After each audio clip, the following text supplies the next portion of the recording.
E em estúdio, para analisar os temas do dia, estão, como sempre, às quartas-feiras, Inês Domingos, da Macrometria, e Pedro Ortigão Correia, da ASC. Muito boa tarde a ambos e obrigado mais uma vez por terem aceitado o convite para estar neste fecho de contas. Inês, começo por si, olhando para aquele que é certamente o tema, foi muito aguardado, é certamente um dos temas, ou o tema do dia. Ficou surpreendida com, digamos, a afluência de bancos que correram hoje em direção ao Banco Central Europeu para obterem aqui algum capital? Não, quer dizer, acho que as estimativas realmente superou as estimativas, mas eu acredito que a maioria que muitas pessoas acreditavam que ia ser, já havia uma certa percepção que haveria de ser um montante bastante elevado. Em parte porque houve uma espécie de tentativa informal, por parte até do BCE, de convencer os bancos a utilizarem mesmo esta facilidade, enfim, este crédito, e até foi informal e de certa forma até foi anunciado pelo Presidente Draghi, que disse uns dias antes que não havia problema nenhum em utilizar e que não havia nenhum estigma, até no sentido de incentivar os bancos a utilizar. Obviamente, eu acho que aqui há uma grande diferença naquilo que o BCE quer que os bancos façam com o dinheiro e o que os bancos efetivamente vão fazer com ele. E, portanto, a principal dificuldade poderá ser essa, porque o BCE espera que isto consiga, enfim, permita um certo desenvolvimento do crédito ao setor privado, e é muito possível que uma grande parte disso seja do dinheiro acabe por ser afetado para outros enfim, outros fins. Pedro, era de aproveitar esta oportunidade com um juro que começa para já em 1%, com uma maturidade a 3 anos. Ficaste de alguma forma surpreso e achas acima de tudo que era de aproveitar ou nem por isso? Eu fiquei agradavelmente surpreendido porque isto tem um impacto fortíssimo em relação à própria solvabilidade do euro. Quando esta medida foi anunciada na semana passada e sob os detalhes, e agora se viram os montantes que eram quase o dobro daquilo que estava à espera, basicamente aquilo que retirámos de cima da mesa foi o risco de insolvência do euro. Quanto a mim, o principal risco de insolvência do euro é cair numa decisão política, de haver um desentendimento entre todos a nível da União Europeia e que o euro se desfizesse. Esse desentendimento nunca esteve em cima da mesa porque estavam todos de mãos dadas a tentar segurar o euro. Mas a principal razão que punha em causa o próprio euro seria a sustentabilidade financeira. Ou seja, se nós tivéssemos uma crise de insolvência num dos bancos, isso podia automaticamente desencadear uma situação em que o euro se desfazia, mas pelo simples facto de um dos bancos cair. Ao criar-se esta linha na semana passada, que muito pouca gente reparou antes da própria Cimeira Europeia, o que se veio fazer, basicamente, foi dizer, meus senhores, vocês podem vir buscar o dinheiro que vocês quiserem durante 3 anos e, portanto, estão a salvo de qualquer situação de restrição de liquidez. E, portanto, a partir daí, o sistema financeiro ficou salvaguardado. E isso é uma notícia absolutamente extraordinária para a própria sustentabilidade do euro. Agora, resolve o problema da confiança. Resolve o problema da sustentabilidade financeira. Portanto, a partir daí, os mercados já têm um acesso a liquidez que até aqui não tinham, durante 3 anos, e um montante bastante considerável. E, como dizia a Inês, muito bem, a grande questão agora é saber se este dinheiro vai ser injetado na economia. Muito possivelmente não. O que os bancos vão fazer aqui é inflacionar os seus resultados porque vão pedir dinheiro emprestado a 1% para depois comprarem ou as dívidas uns dos outros ou as dívidas dos próprios países e daí terem um rendimento acima, porque pedem dinheiro emprestado a 1 e aplicam a taxas de 5 ou 6%. E, portanto, este dinheiro, basicamente, o que vai fazer é financiar o próprio sistema bancário e depois financiar as próprias dívidas europeias. Portanto, isto, no fundo, não é mais do que um problema de quantitative easing europeu. Inês, olhando para uma questão que eu tenho colocado aos convidados e que é importante também perceber quais são as opiniões, certamente divergentes algumas, parece-lhe que o Banco Central Europeu aos poucos tem vindo a mudar o seu paradigma, o próprio modus operandi, aquilo que muitos investidores têm pedido, criam um BCE mais do género de uma Fed, apesar de não assumido, começa aos poucos a mostrar-se, ou nem por isso? Eu acho que desta vez não foi o momento em que houve essa decisão. Eu acho que houve um momento em que isso aconteceu, realmente, em que o BCE se tornou muito mais pragmático do que qualquer pessoa estava à espera, mas não foi desta vez. Acho que isto é apenas uma continuação daquilo que eles já têm vindo a fazer há já algum tempo.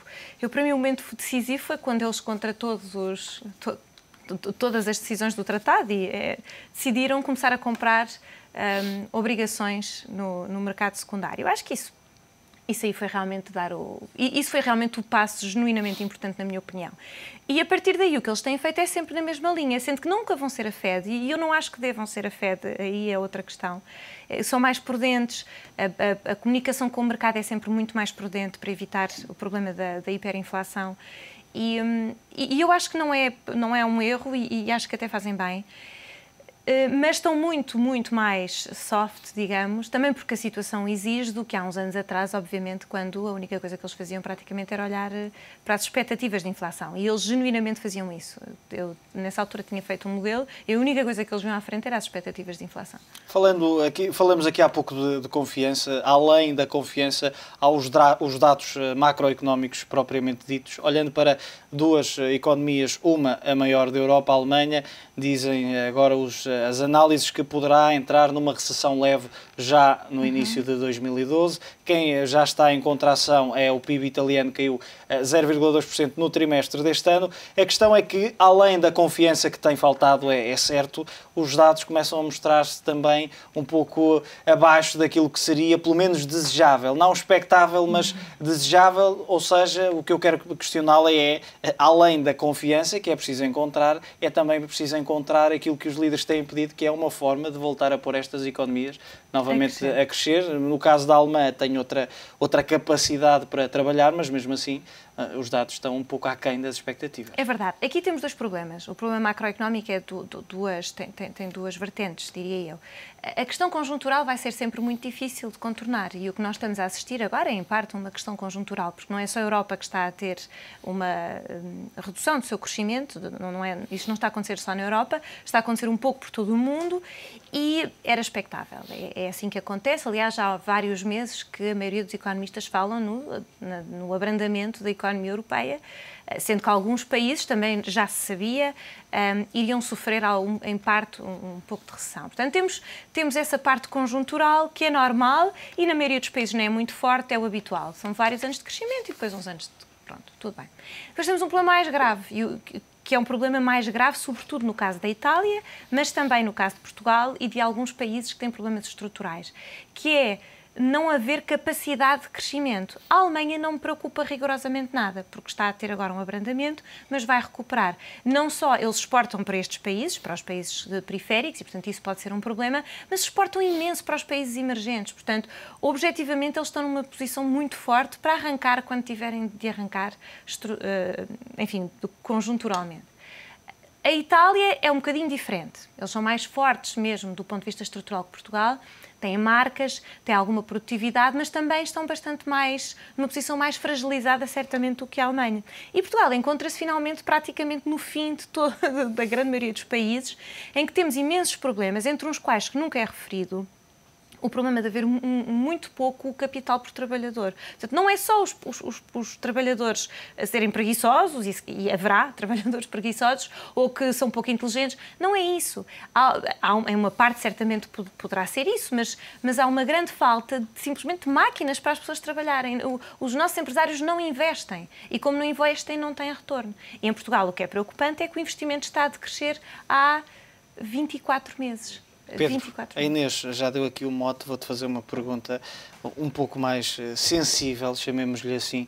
Parece que este plano de contingência, primeiro e no fim de semana passado, se bem te lembras, era um tabloide britânico que vinha falar pela primeira vez neste plano de contingência para retirar cidadãos britânicos de Portugal e Espanha, caso as instituições financeiras destes dois países entrassem em colapso. Agora, a verdade é que o vice-presidente do Banco de Inglaterra vem confirmar isso mesmo e diz até que as medidas anunciadas esta semana para a banca são já uma forma de certa forma, antecipar o colapso do euro. Parece que esta posição britânica está a ser um pouco extremista. Depois daqueles afastamentos, já é o segundo afastamento do Reino Unido em relação aos parceiros europeus. Parece que está a tomar uma posição um pouco extremista ou é calculista o suficiente perante a situação a que se tem assistido? Eu acho que há aqui um jogo quase parece um jogo de xadrez, a ver quem é que consegue fazer primeiro o cheque ao rei. O caso inglês é um caso muito particular. A Inglaterra tem a defender toda uma indústria que é o sistema financeiro. E muita da indústria do setor financeiro que está em Inglaterra, muitos destes países gostariam de o ter de volta no seu próprio país. Acontece com a França, acontece com a Alemanha. É uma praça financeira muito importante e todo este ruído à volta do protecionismo inglês não tem mais do que a ver com a proteção de um setor que para eles é muito importante e que é uma fonte de receitas muito grande. Eu não acredito que que de facto existam planos de contingência a este nível. Enfim, nós não estamos a falar de um país de Médio Oriente em conflito, nós não estamos a falar de um país africano onde tenha havido um governo a ser derrubado. Portanto, eu acho que há provavelmente aqui um empolgar dos discursos e temos que dar um certo desconto à forma como são vinculadas estes comentários, porque no fundo não está aqui em causa o colapso do sistema. Esta medida que foi lançada agora é uma medida extremamente importante e que precavê exatamente o colapso desse sistema, porque aquilo que faz é injetar liquidez no sistema. E o sistema colapsa a partir do momento em que deixa de existir liquidez. E esse era o grande problema que estava na ordem do dia quando foi feita a Cimeira Europeia. Circulavam os rumores de que havia grandes bancos europeus com grandes problemas de estrangulamento de liquidez. E isto, embora não tenha sido veiculado publicamente, era o que estava a motivar a maior parte das decisões e daí a urgência com que o Banco Central Europeu entrou e interveio, criando pela primeira vez uma linha de repo a 3 anos com estes montantes e este tipo de taxas. Inês, parece-lhe que este fim-capé por parte do Reino Unido pode ou pretende, de alguma forma, e passa a expressão, acordar os parceiros europeus, que têm passado por tantas indecisões, por avanços e recuos que, de resto, têm sido bem refletidos nas reações dos mercados? Acho que não. Acho que é uma questão muito... É uma posição mais egoísta. É uma posição muito egoísta. Acho que eles como o Pedro estava a dizer, têm de defender o sistema financeiro deles e tem havido vários, enfim, rumores e artigos sobre esta questão, porque é que eles fizeram tanta... Na altura da Cimeira, porque é que eles realmente acabaram por causar este cisma entre os diferentes países, e eu penso que houve, sobretudo, um grande interesse em defender os seus próprios interesses, o que é compreensível. Há também uma questão política muito complicada, que é uma questão de se o tratado fosse ratificado, se o tratado fosse alterado, o Reino Unido teria de fazer um referendo. E então o primeiro-ministro inglês estava frente a uma das duas decisões. Ou eu não faço nada agora, não aceito uma alteração do tratado, e então pode ser que isto dure um bocadinho mais, ou então eu aceito uma alteração do tratado, vou para a Inglaterra, faço o referendo e acabou, saímos da União Europeia.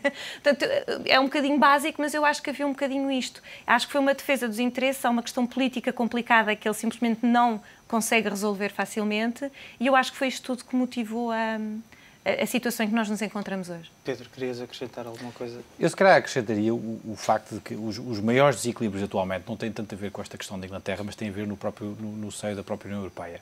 Não basta estarmos aqui a imprimir dinheiro livremente para manter o sistema a funcionar. Tem que haver aqui uma harmonia de políticas, tanto de crescimento económico como, sobretudo, fiscais, para que exista, pelo menos do lado dos principais contribuintes europeus, um sentimento de alguma justiça moral. Quando nós olhamos para o PIB dos vários países e olhamos para a percentagem de impostos em função da riqueza criada, os países do sul da Europa são aqueles que têm as menores taxas de imposto. E, portanto, basta olhar para o IVA a 18% em Espanha, quando comparado com os países nórdicos, onde está a 25%, as taxas cobradas, por exemplo, na Irlanda, de impostos a nível das empresas, 10%, contra quase 30% e tal por cento na Alemanha. Portanto, há um desequilíbrio muito grande entre estes países que são prevaricadores e que têm taxas muito baixas de imposto, versus os outros que são países cumpridores e que basicamente estão a financiar os outros. Esse desequilíbrio pode criar uns atritos muito mais fortes de longo prazo, porque pode haver uma altura onde se pode criar aqui alguma ruptura social, porque, de facto, existe esta sensação de que tem que se criar mecanismos de crescimento de riqueza nestes países da Europa do Sul, mas se existem umas assimetrias tão grandes como as que existem atualmente, isso pode acabar por criar uma tensão ainda maior. Pedro, em 30 segundos, porque estamos sem tempo e vou dar também 30 segundos à Inês. Olhando para esta questão da banca portuguesa, o Estado poderá ter encontrado uma alternativa, ou seja, evitar que a banca recorra ao fundo de recapitalização de 12 mil milhões e a solução será o Estado comprar ações da banca. Parece que é uma solução, uma alternativa verdadeira e, se assim o achares, que pode de alguma forma aliviar também um pouco as pressões e descentrar até as tensões sobre o setor. Enfim, tendo em conta o último relatório da Troika, as necessidades de capital dos bancos nacionais afinal não são assim tão elevadas. Sendo assim, este recurso, esta linha de 12 mil milhões, provavelmente não será necessário de o utilizar na sua totalidade. E, portanto, como para os bancos havia um enorme desconforto em ter o Estado com umas posições especiais como acionistas, e isso iria criar conflitos dentro da gestão do próprio banco, na relação entre os bancos e os principais acionistas, encontrar uma solução onde esse conflito não exista pode claramente ser muito mais confortável para os bancos. Inês. Eu concordo, acho que pode ser uma solução e realmente o relatório que saiu, enfim, agora têm vindo todos a publicar, a Comissão, a FMI vão publicando os seus relatórios e foram realmente boas notícias. Eu acho que no meio disto tudo o que é bom realmente é termos a percepção que o nosso setor financeiro está melhor, independentemente da solução que optarem no final. Inês Domingos, Pedro Ortigão Correia, muito obrigado pela vossa presença. Foi a análise aos temas da atualidade. A altura para um curto intervalo, não saia daí.